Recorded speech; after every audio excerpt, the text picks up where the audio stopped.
Praise the lord. మన ప్రభువును రక్షకుడైన యేసుక్రీస్తు వారి కృప మనందరికీ తోడైండును గాక. అందరూ బాగున్నారు కదూ? దైవస్వర సందేశాలను ఆలకిస్తున్నటువంటి మీకు దేవుని యొక్క శుభాలు తెలియజేసుకుంటా ఉన్నాం. మంచిది.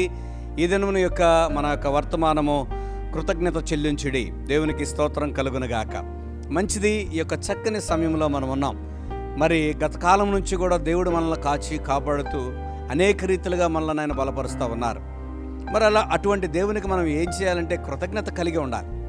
ఇటువంటి కృతజ్ఞత కలిగి ఉండాలంటే మేలైనటువంటి కృతజ్ఞతను మనం కలిగి ఉండాలి. చూద్దాం. మూలవాక్యంగా 1వ తెస్సలోనిక పత్రిక 5వ అధ్యాయం 18వ వచనాన్ని మనం చదువుకుందాం. చూడండి. ప్రతి విషయములందును కృతజ్ఞతాస్తుతులు చెల్లించుడి, ఇలాగు చేయుట యేసుక్రీస్తునందు మీ విషయముల్లో దేవుని యొక్క చిత్తము. దేవునికి స్తోత్రం కలుగునుగాక. చూడండి, ప్రతి విషయమునందు దేవునికి కృతజ్ఞతాస్తుతులు చెల్లించేటటువంటి వారంగా మనం ఉండాలి. ఏ విషయాల్లో చెల్లించాలి? ప్రతి విషయం, దేవుడు నీకు చేసినటువంటి ప్రతి మేలులను బట్టి, దేవుడు నీకు ఇచ్చినటువంటి ప్రతి ఈవులను బట్టి కూడా దేవునికి నువ్వు ఎలా ఉండాలి తెలుసా? కృతజ్ఞత కలిగి ఉండాలి. కృతజ్ఞత కలిగి ఉండటం అంటే ఇది చాలామందికి తెలియనటువంటి విషయం. పని చేయించుకుంటారు, మరలా వాళ్ళకి ఎప్పుడు కూడా కనిపించరు.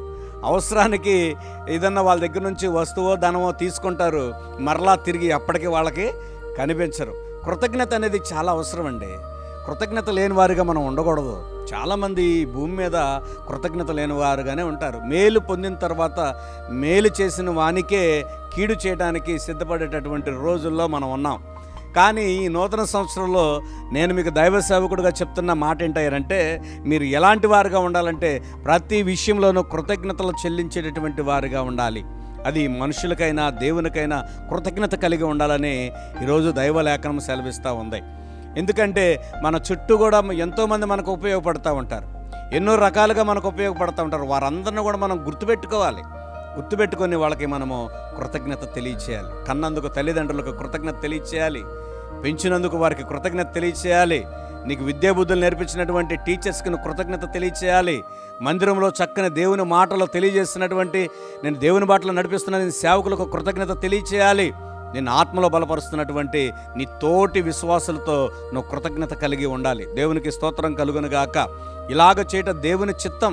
చాలామంది ఈ కృతజ్ఞతలు చెల్లించేటటువంటి వారుగా ఉండదు. వాళ్ళకి చెప్పేదేంటి, వాళ్ళకి చేసేదేంటి అన్నట్టుగా ఉంటారు. కానీ అది కరెక్ట్ కాదు. దేవుని పిల్లలారా, దేవుని యొక్క సన్నిధిలో మనమందరం కూడా చాలా జాగ్రత్తగా దేవుని విషయంలో కృతజ్ఞత చెల్లించబద్దులమై ఉన్నాం. దేవునికి స్తోత్రం కలుగునుగాక. ఏ విషయాల్లో దేవునికి మనం కృతజ్ఞతలు చెల్లించాలి కదా? చూడండి, నేటి వరకు దేవుడు మనల్ని సజీవులుగా ఉంచినందుకు దేవునికి మనం కృతజ్ఞతలు తెలియచేయాలి. ఇప్పుడు వరకు నువ్వు బ్రతుకున్నావంటే దేవుని కృప. ఈ 2026వ సంవత్సరం జనవరి ఈ తారీఖున, ఈ డేటున, ఈ సమయంలో నువ్వు నిలబడ్డావనంటే అది దేవుని కృప. నువ్వు సజీవుడిగా ఉండబట్టే. ఈరోజు ఆస్తి సంపాదిస్తున్నావంటే నువ్వు బ్రతుకుండబట్టే. ఈరోజు నువ్వు వ్యవసాయం చేస్తున్నావంటే నువ్వు బ్రతుకుండబట్టే. ఈరోజు ఉద్యోగం చేస్తున్నావంటే నువ్వు బ్రతుకుండబట్టే. ఒకవేళ గనక మన బ్రతుకు చాలించిపోతే మనం ఈ భూమి మీద ఉండం. కానీ ఈ భూమి మీద మనం ఉన్నందుకు దేవుడు నేటి వరకు కూడా మనలను సజీవులుగా ఉంచినందుకు దేవునికి కృతజ్ఞతలు తెలియజేసేటటువంటి వారుగా మనం ఉండాలి. దేవునికి స్తోత్రం కలుగునుగాక. హల్లెలూయా. చాలామంది కూడా ఉదయాన్న లేచి తమ బిడ్డలను చూస్తున్నారంటే, ఉదయాన్న లేచి తన భర్తను భార్యను చూసుకోగలుగుతున్నారంటే, ఉదయాన్న లేచి మరి దేవుని యొక్క సన్నిధిలో అందరినీ నువ్వు పలకరించగలుగుతున్నావంటే అది కేవలం దేవుని కృప. ఈ ఊపిరి ఉన్నంత వరకే ఈ యొక్క శరీరానికి విలువ. ఈ శరీరంలోంచి ఒక్కసారి ఊపిరి బయటికి వెళితే కొడుకు కూడా ఏమంటాడంటే, కూతురు కూడా ఏమంటుందంటే, భార్య కూడా ఏమంటుందంటే శవం అంటది. అప్పుడు దాకా నిన్ను పిలిచినటువంటి వారు శవం అని పిలుస్తారు. కానీ నేను సజీవ లెక్కలో నేటి వరకు ఉంచిన దేవునికి నువ్వేం చేయాలో తెలుసా? కృతజ్ఞతలు తెలియచేయాలి. అంతేకాదు, ఇంతవరకు పోషించినటువంటి దేవునికి నువ్వు కృతజ్ఞతలు తెలియచేయాలి. ఇంతవరకు దేవుడు బలమిచ్చినందుకు దేవునికి నువ్వు కృతజ్ఞతలు తెలియచేయాలి.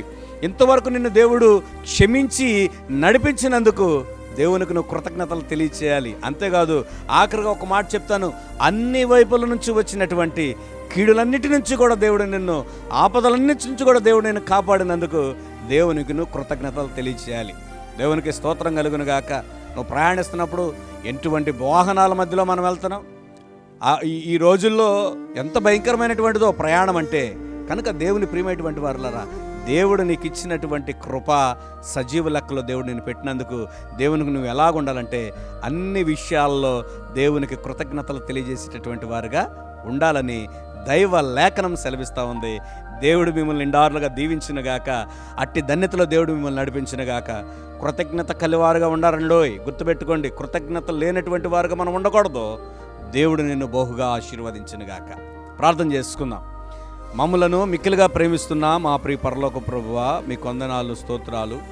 ఈ భూమి మీద మమ్ములను మీరు పెట్టిన విధానాన్ని బట్టి మీకు స్తోత్రాలయ్యా. నా జీవితంలో మీరు చేసినటువంటి మేలులు ఎన్నో ఉన్నాయి. మా జీవితాల్లో మీరు చేస్తున్నటువంటి కార్యాలు ఎన్నో ఉన్నాయి ప్రభు. అన్నిటిని బట్టి కూడా మీకు స్తుతులు చెల్లిస్తున్నాం. నిజమే ప్రభువా, నేటి వరకు మమ్మల్ని సజీవులుగా ఉంచినందుకు నీ కృతజ్ఞతలు, ఇంతవరకు మమ్మల్ని పోషించినందుకు నీ కృతజ్ఞతలు, ఇంతవరకు మమ్మల్ని బలమిచ్చినందుకు మీకు కృతజ్ఞతలు, ఇంతవరకు మమ్మల్ని క్షమించినందుకు మీకు కృతజ్ఞతలు.